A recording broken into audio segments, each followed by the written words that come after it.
ప్రేక్షకులకి ఆ లలితాంబిక అమ్మవారి యొక్క అనుగ్రహం పరిపూర్ణంగా కలగాలని మనస్ఫూర్తిగా కోరుకుంటూ మనం ఈరోజు చెప్పుకోబోయే టాపిక్ ఏమిటంటే 2025 సంవత్సరంలో 12 లగ్నాల వారికి, లగ్నాలు తెలియని వారి రాసుల వారికి ఎలా ఉండబోతుంది. అయితే ఇక్కడ మీకు సందేహం కలగవచ్చు, ఏమంటే మన తెలుగు సంవత్సరం కదా 2025 ఎందుకు చెప్తున్నారని. నాకు చాలామంది మెసేజ్లు చేసి ఏమంటే 2025 ఎలా ఉంటుందంటే ఉగాది దాకా ఆగండి, ఉగాది మనకి లెక్క అంటే అలాగా సార్, మేము ఇయర్ ప్లానింగ్ చేసుకుంటాం కదా విదేశాల్లో ఉండేవాళ్ళం. అది 2025 ప్లానింగ్ అంటే జనవరి నుంచి డిసెంబర్ ప్లానింగ్ చేసుకుంటాము. ఆ ప్లానింగ్ పరంగా మేము ఎక్కడ ఇన్వెస్ట్మెంట్స్ ఎలా చేయాలి, ఎలాంటి జాగ్రత్తలు తీసుకోవాలనేది మాకు ఇయర్ టు ఇయర్ తీసుకుంటాము. బట్ మీరు ఇదొక్కటి మాకు కొంచెం చెప్పండి అని చెప్పి అడుగుతూ ఉంటే ఒక్కొక్కరికి చెప్పడం కుదరదు, అది వీడియోలు చేస్తానులేండి అని చెప్పి అనడం జరిగింది. కాబట్టి ఈ 2025 యాక్చువల్గా అయితే మళ్ళీ చెప్తున్నాను, గుర్తుపెట్టుకోండి, మనది కేవలం ఉగాది నుంచి ఉగాది కొత్త సంవత్సరం. అంటే ఇది ఇంగ్లీష్ రిలేటెడ్. ఇంగ్లీష్ అంటే మనకి బయట దేశాల్లో ఉన్నటువంటి సంస్కృతి ఇది, కాకపోతే మనది మాత్రం ఉగాది నుంచి ఉగాది. మళ్ళీ చెప్తున్నా, మళ్ళీ మరోలా అనుకోకండి. అయితే ఇక్కడ మనకి ఈ సంవత్సరం 2025లో ఎప్పుడెప్పుడు ఏ గ్రహాలు మారుతున్నాయి, మేజర్ ప్లానెట్స్ తీసుకోవాలి మనం. ఇక్కడ శని భగవానుడు మార్చ్ ఎండింగ్లో మీనంలోకి వెళ్ళిపోతున్నాడు. అలాగే ఈ రాహువు, కేతువు, గురువు గుర్తుపెట్టుకోండి. ఈ గురువు వృషభం నుంచి మిథున రాశిలోకి మే 15వ తేదీ మారుతున్నాడు. ఈ రాహుకేతువులు మే 30వ తేదీకి మారిపోతున్నారు. సో ఈ మేజర్గా ఈ 4 ప్లానెట్లే ఎప్పుడు కూడా సంవత్సర ఫలితాలను సూచిస్తుంటాయి. అది మనం ఉగాదికి చెప్పుకున్నా, లేకపోతే ఈ కొత్త సంవత్సరానికి చెప్పుకున్నా. కాబట్టి ఉగాది కంటే ముందే మనకి శని మారుతున్నాడు నాకు తెలిసి, ఆ కాంబినేషన్స్ బట్టి చూసుకుంటే. కాబట్టి మీరు అందరూ కూడా ఈ సంవత్సరం అసలు ఏ రకమైనటువంటి జాగ్రత్తలు తీసుకోవాలి, ఏ విషయాలు చాలా బాగుంటుంది, మరియు అమ్మవారి యొక్క అనుగ్రహాన్ని పొందాలంటే అమ్మవారిని ఏ లగ్నం లేదా ఏ రాశి వారు ఏ మంత్రంతో, అదేవిధంగా ఏ గ్రహానికి ఎటువంటి దానం ఇవ్వాలనేటువంటి విషయాలు మనం ఒక్కొక్క లగ్నరీత్యా మనం తెలుసుకుందాం. వృషభ లగ్నము లేదా వృషభ రాశి, లగ్నం తెలియని వారి రాశిని చూసుకోండి. మీకు గురువు మార్పు 2025 మే మాసంలో 15వ తేదీ మారుతున్నాడు. కాబట్టి మే మాసం 2025 సంవత్సరంలో మే 15 నుంచి ఎప్పుడైతే మారుతున్నాడో అక్కడి నుంచి కొంత లాభాధిపతి 2లో ఉన్నందుకు వ్యాపార మూలంగా లాభాలు అనేటువంటిది ఖచ్చితంగా ఇస్తాడు. కాకపోతే అందులో కొన్ని ఆకస్మికంగా కొన్ని అప్ అండ్ డౌన్స్ కూడా జరుగుతాయి.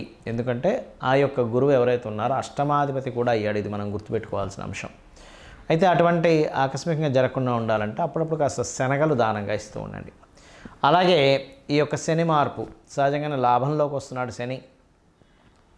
లాభంలోకి వచ్చేటప్పుడు ఏంటంటే కొద్దిగా వృషభం వారికి పర్టికులర్గా కొన్ని విషయాల్లో లాభాలు ఇస్తాడు, అందులో ఎటువంటి సందేహం లేదు. ఎటువంటి విషయాల్లో లాభాలు ఇస్తాడంటే ధనలాభం ఇస్తాడు, అక్కడ అందులో ఎటువంటి సందేహం లేదు. ఫైనాన్షియల్గా గ్రోత్ ఇస్తాడు శని కనుక మీనంలో ఉన్నప్పుడు వృషభం వారికి.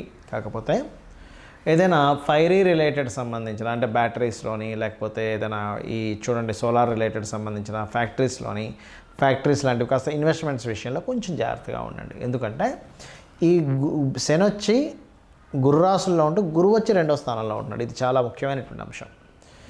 అలాగే రాహుకేతువులు, ముఖ్యంగా రాహు దశమంలో ఉండడం, దశమంలోకి వస్తున్నాడు మే 30వ తేదీ నుంచి 2025 సంవత్సరంలో. అలాగే కేతు 4వ స్థానంలోకి. రాహు దశమంలోకి రావడం అనేటువంటిది మీకు పర్టికులర్గా విదేశాలకు వెళ్ళి ఉద్యోగాలు చేయాలి, విదేశాల్లో జాబ్ సంపాదించుకోవాలి అని అనుకునేటువంటి వారికి మీకు గనక మీ జన్మజాతకంలో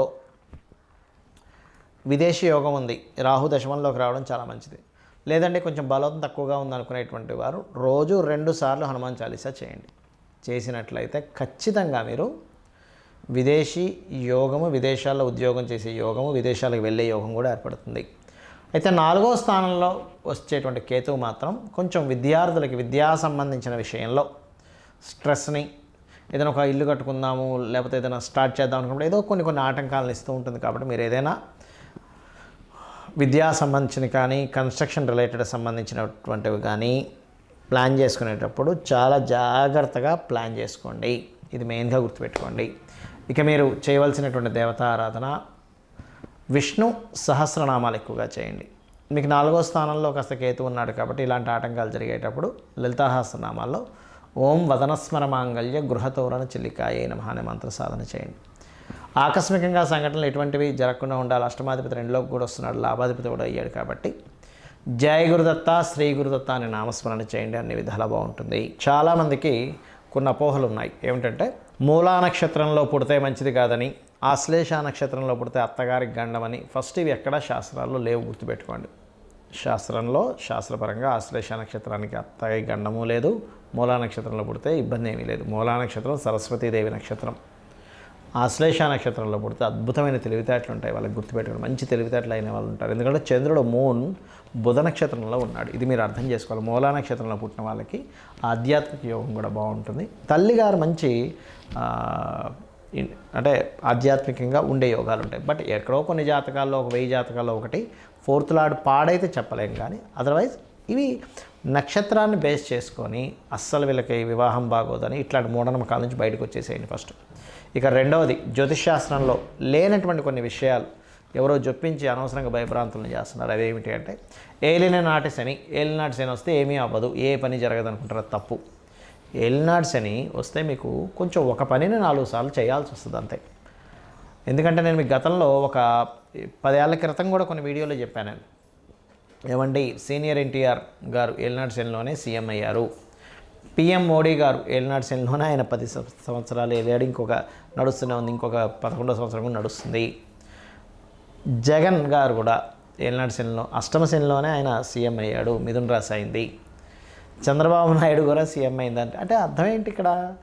ఏలినాటి శని సీఎంలు అవ్వడానికి, పిఎంలు అవ్వడానికి, ఉద్యోగాలు రావడానికి, పెళ్ళిళ్ళు అవ్వడానికి, అదేవిధంగా రకరకాలు మనం చూడండి ఇట్లాంటి వాటికి ఎక్కడా కూడా ఇబ్బందిని ఇవ్వడు ఏలినాటి శని. మరి ఏం చేస్తాడండి?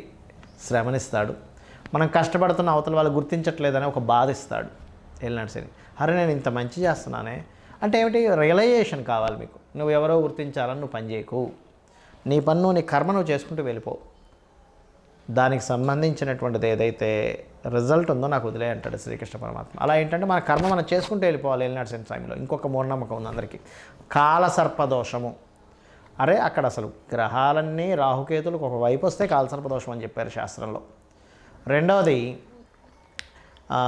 కాలసర్పదోషం కాలానికి అప్లై చేయాలి, జన్మజాతకానికి కాదు అని చెప్పారు శాస్త్రంలో. అసలు గ్రహాలన్నీ ఒకవైపు ఉండవు, 1-2 గ్రహాలు బయట కూడా ఉంటాయి, దాన్ని కాలసర్పదోషం అంటారు. ఆ కాలసర్పదోషం ఉందని రకరకాల భయభ్రాంతులు చేయడం, ఇది అసలు కరెక్ట్ కాదు, గుర్తుపెట్టుకోండి. జ్యోతిష్ శాస్త్రంలో ఇవి కాదు. ముఖ్యంగా ఇవి ఉన్నాయి, కొంత పర్సెంటే దీని ప్రభావం.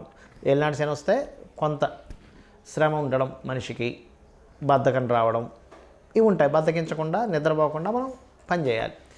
కాలసర్పదోషం ఉంటే నేను ఇప్పటికీ చాలాసార్లు చెప్పాను, 140 మంది ప్రెసిడెంట్లు జాతకాలు చూశాను. 140 మంది ప్రెసిడెంట్లకి కాలసర్పదోషం ఉండి వాళ్ళ దేశాలు నేలేరు అని చెప్పారు. సో ఫస్ట్ మీరు మైండ్లో నుంచి దాన్ని తీసేసేయండి దయచేసి. ఇది కాదు అసలు మీ లగ్నం ఎంత స్ట్రెంత్గా ఉంది, లగ్నం ఎందుకు మీకు ఇది అవ్వలేకపోతుంది, మీ లగ్నాధిపతి ఎవరు, దాన్ని స్ట్రెంత్ చేసుకోండి. ఆ గ్రహం దగ్గర దీపారాధన చేయండి. మీ ధనాధిపతి ఎవరు, లేదా అమ్మవారి యొక్క నామం చేసుకోవడం. ఓం సంపత్కరీ సమారూఢ సింధుర వ్రజ సేవితాయ నమః నామం భక్తి శ్రద్ధలతో చేయండి. ఎందుకు ఇవ్వదు అమ్మవారు? ఖచ్చితంగా మీరు నామం చేస్తున్నారంటే ఒక్కొక్క అక్షరము పలికేటప్పుడు మీ ముందునే ఉంటుంది, గుర్తుపెట్టుకోండి. మీ కళ్ళ ముందే ఉంటుంది అమ్మవారు, అర్థమైందా? అలాగే సిబ్లింగ్స్తో ఏదైనా గొడవలు వస్తాయి, 3వ అధిపతి ఎక్కడో పాడయ్యాడు, కుజుడు ఎక్కడో పాడయ్యి ఉంటాడు. అంతేగాని సిబ్లింగ్స్తో గొడవైనా ఏలినాటి శని.